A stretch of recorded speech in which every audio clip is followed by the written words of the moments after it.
We're here at Bovington VCC, and here's Ed Francis.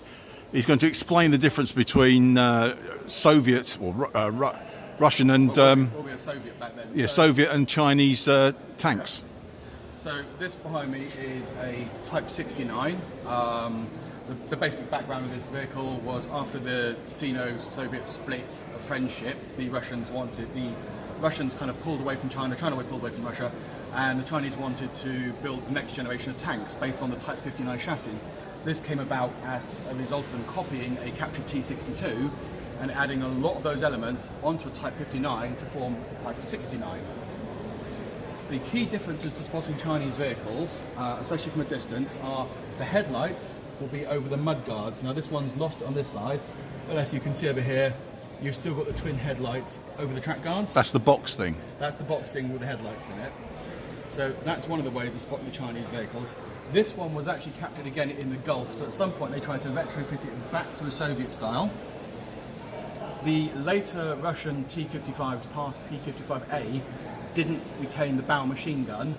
The Type 69s do. So that little plug in there, plug in the hole in the front bow, that's actually where you'd be able to poke out a small machine gun and have a bow machine gun in them.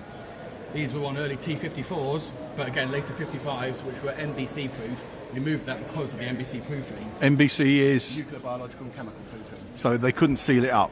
They couldn't seal it up, no. So these are not NBC proof, whereas Type T-55 later models are. Other ways of telling they're a Chinese vehicle, you've got this distinct slat armour that forms around here.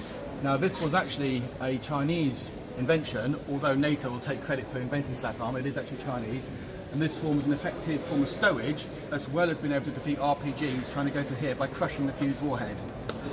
So you also notice 4 smoke launchers in a single line, something that's quite uniquely to the Chinese. And they retain these unique shaped things, these are Norinco boards, which again, you've got this distinct wave pattern that will go along, and somewhere for you to put your foot in as you climb up the side.